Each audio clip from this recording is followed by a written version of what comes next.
नमस्कार मित्रों, मैं वैद्य राजदीप वाडेर नागराधे चिकित्सक समूह के सभी सभ्यों वती आप सबका स्वागत करता हूं। और आज हम बात करेंगे चरक संहिता चिकित्सक की दृष्टि के बारे में। गुरु कृपा से हमें जो भी मिला है वो हम आपके साथ शेयर करेंगे, जिससे हमारी निदान चिकित्सा अध्ययन अभ्यास आदि में सरलता रहे और हम ज़्यादा से ज़्यादा इसके बारे में हम आगे बढ़ सकें। तो हमारा आज का विषय रहेगा चरक संहिता चिकित्सक की दृष्टि है, यानी कि चरक संहिता का हम संक्षिप्त संकलन देखेंगे, जिसमें हम सूत्र स्थान और चरक संहिता के बारे में संकलनात्मक स्थिति में अभ्यास करेंगे। तो आप देखें तो चरक संहिता एक मूलभूत संज्ञावाचक शब्द है, यानी कि संज्ञावाचक शब्द यानी कि जिस शब्द की रचना उस तरह से हुई हो जिसमें से तत्वार्थ, भावार्थ और गूढ़ार्थ निकल के बाहर आता हो, जो सिर्फ शब्द ना हो, जिसके अंतर्गत मूलभूत भावार्थ, तत्वार्थ या गूढ़ार्थ छुपा हुआ हो, ऐसी पूर्ण वैज्ञानिक अभिगम से जिस की शब्द की रचना हुई हो, ऐसा यह संज्ञावाचक शब्द है। तो चरक संहिता एक मूलभूत संज्ञावाचक शब्द है और अग्निवेशकृत तंत्र चरक प्रति संस्कृत ऐसी हमारी चरक संहिता है, यानी कि अग्नि वेश यानी कि अग्नि में प्रवेश करके जिसमें संहिता की रचना की, ऐसा अग्निवेश। यहाँ यह जो सूत्र इसमें लिखा हुआ है अग्निवेश कृते तंत्र चरक प्रति संस्कृत है, यह मुख्य रूप से चरक संहिता की मूल स्थिति का हमें ज्ञान देता है कि यह संहिता पूर्ण रूप से अग्नि आश्रित है और यह संहिता की रचना और इसके विषयों की रचना मूलभूत अधिकार अग्नि का है और अग्नि का ही विस्तार यह संहिता में कहा गया है और उसकी चिकित्सा संहिता में कही गई है। तो यह अग्निवेशकृत तंत्र यानी कि हमारा पूर्ण चतुर्विंशति धात्वात्मक पुरुष का ये जो तंत्र है, यह पूर्ण अग्नि आश्रित है और उसके हेतु ये चरक संहिता की रचना की गई है। तो यह दीर्घम जीवंतीय प्रतिज्ञा वाले तंत्र ये जो है, इसकी मूलभूत स्थिति अग्नि है, यानी कि चरक संहिता की प्रतिज्ञा दीर्घम जीवंती है और यह प्रतिज्ञा की सिद्धि हमें अग्निवेशकृत तंत्र यानी कि हमारे चतुर्विंशति पुरुष को अग्नि में स्थापित करने से ही प्राप्त होगी। तो वैद्य को अवश्य में अग्नि और अग्नि के आश्रित अधिष्ठानों को सापेक्ष स्थिति में ले जाना, यह वैद्य का मूलभूत कार्मुकत्व है। यह ऐसी संज्ञा गूढ़ार्थ, तत्वार्थ, भावार्थ यह हमें समझाता है।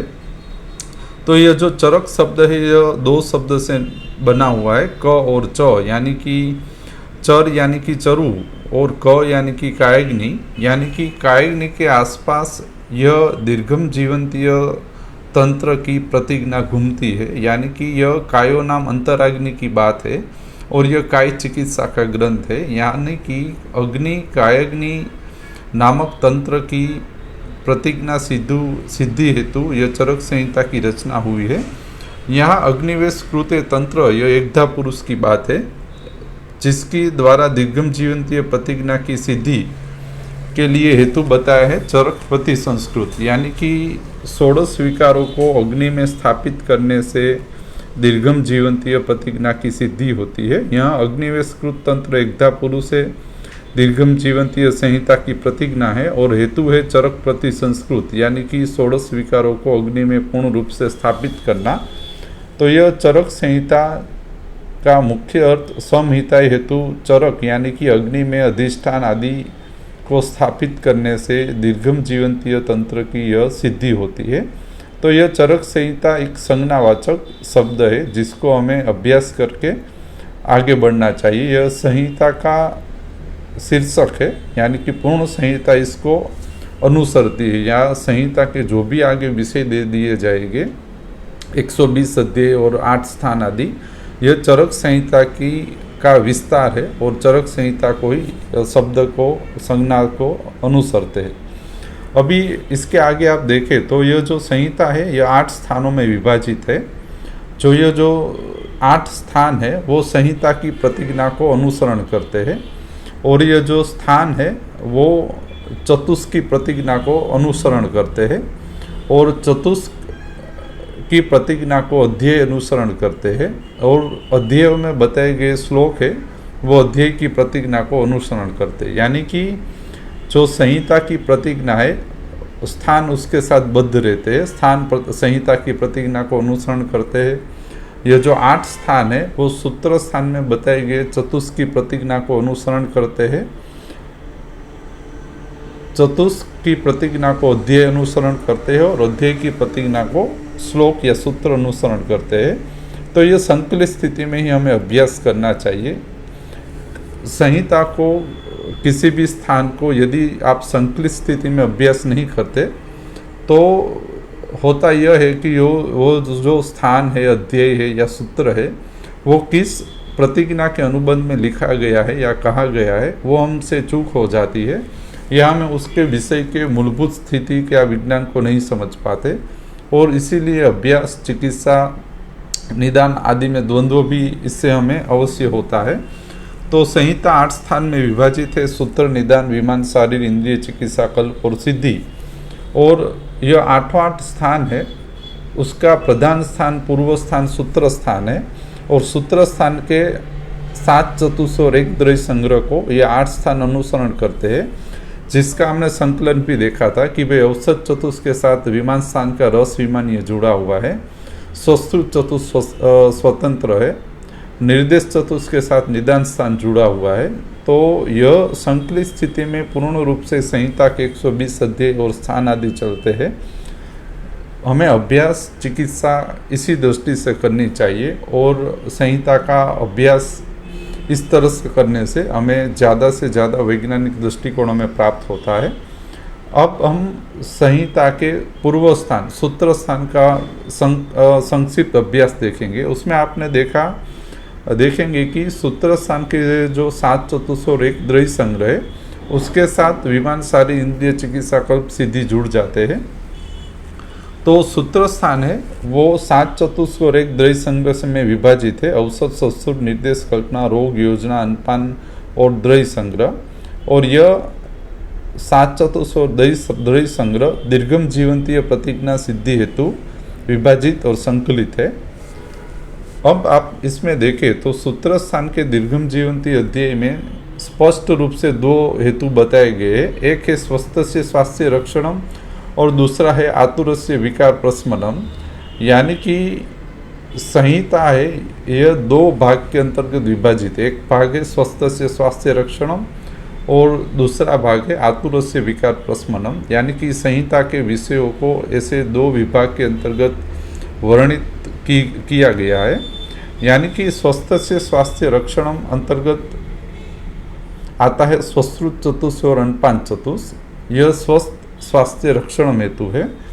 इसमें सूत्र आता है कि सम दोष समाग्निश्च सम धातु सम मल क्रिया प्रसन्न आत्मेंद्रिय मन स्वस्थिति अभिधीयते। यदि आप इसको अभ्यास करें, सम दोष समाग्नि यह प्रधान रूप से कायग्नि और जठराग्नि आश्रित है, सम धातु कायग्नि और धात्वाग्नि आश्रित है, सम मल क्रिया कायग्नि और महाभूताग्नि आश्रित है और प्रसन्न आत्मेंद्रिय मन यह पूर्ण रूप से कायग्नि का अभ्यास है।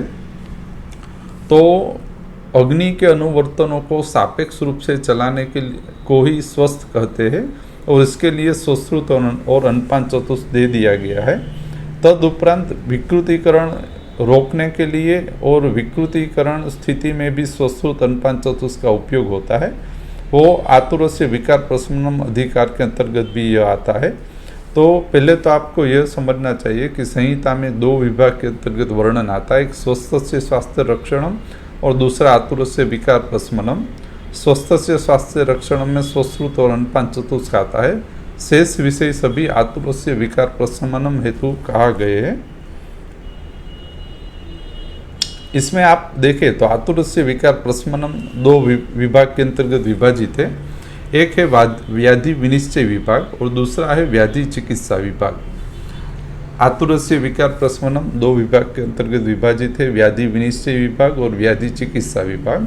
व्याधि विनिश्चय में विकार, रोग, व्याधि का निदान, इसमें आता है त्रिविध बोधीय संग्रह, रोग चतुष, निर्देश चतुष और द्रव्य संग्रह।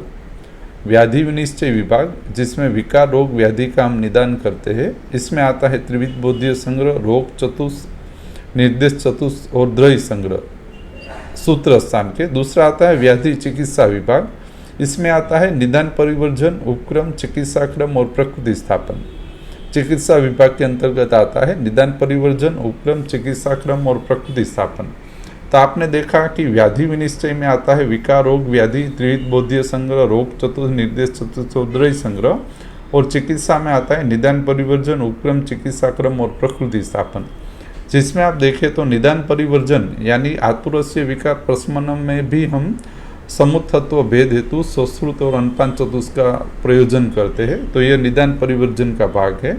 उपक्रम के अंतर्गत आता है योजना चतुष्क, चिकित्सा क्रम में आता है कल्पना चतुष्क और प्रकृति स्थापन में आता है औसत चतुष्क। यानी कि दीर्घम जीवंतीय प्रतिज्ञा सिद्धि हेतु संहिता में स्वस्थस्य स्वास्थ्य रक्षणम, आतुरस्य विकार प्रशमनम ऐसे दो स्पष्ट विभाग हैं, और आतुरस्य विकार प्रशमनम के दो भाग हैं, व्याधि विनिश्चय विभाग और व्याधि चिकित्सा विभाग।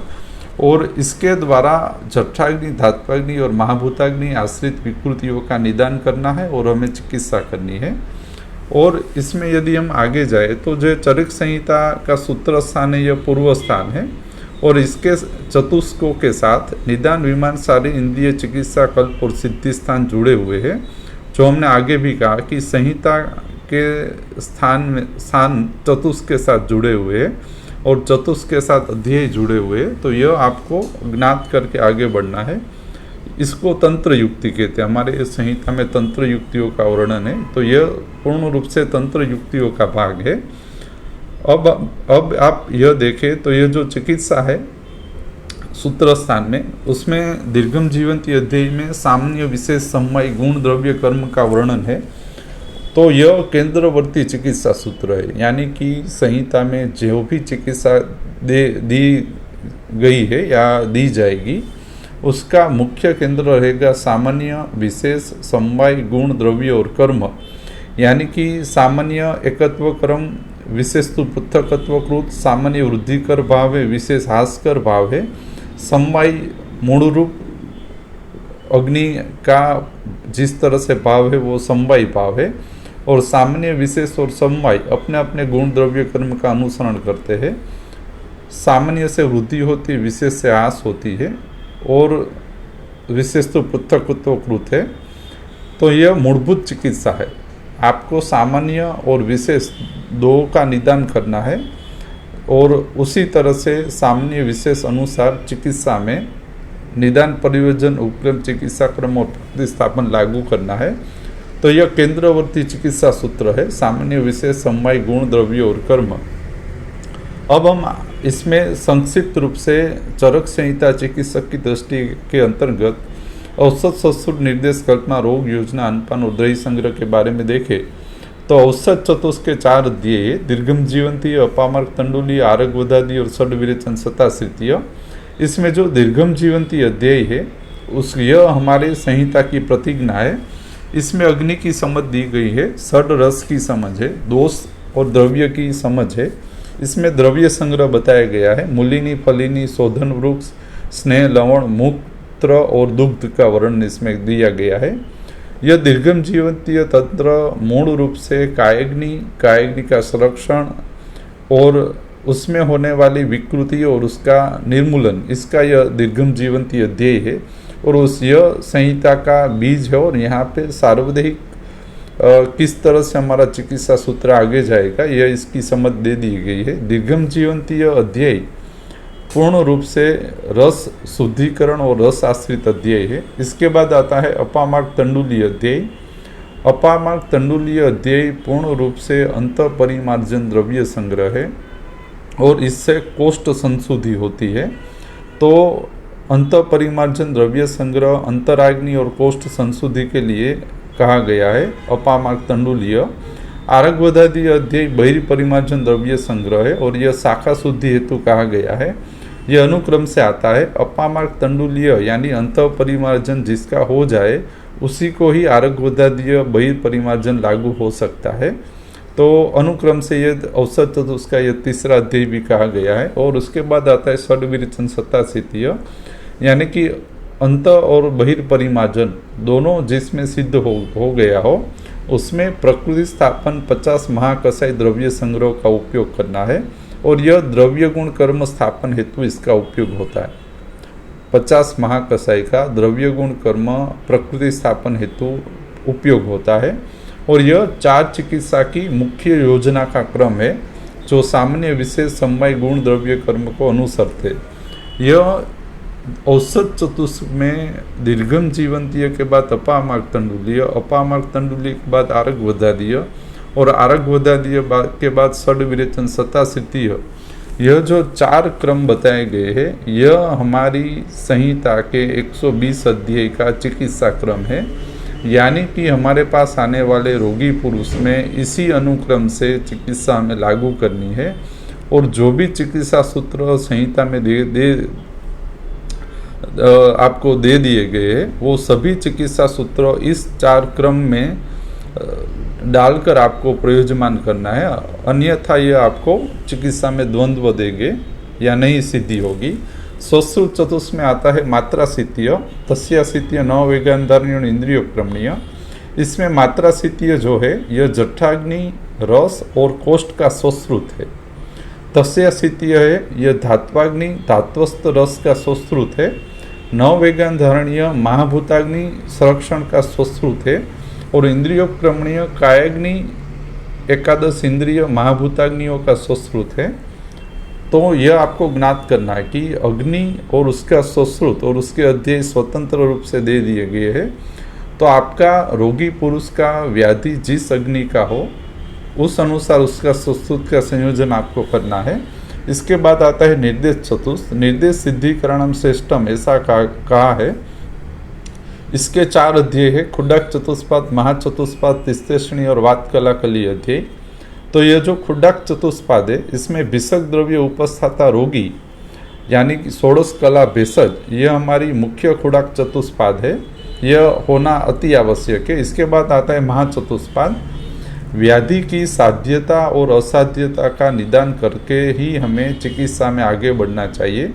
और दूसरा साध्य असाध्यता के प्रोटोकॉल्स यहाँ दे दिए गए हैं और उसमें कौन कौन से अधिष्ठान को परीक्षण करना चाहिए ये विषय महाचतुष्पाद में दे दिया गया है।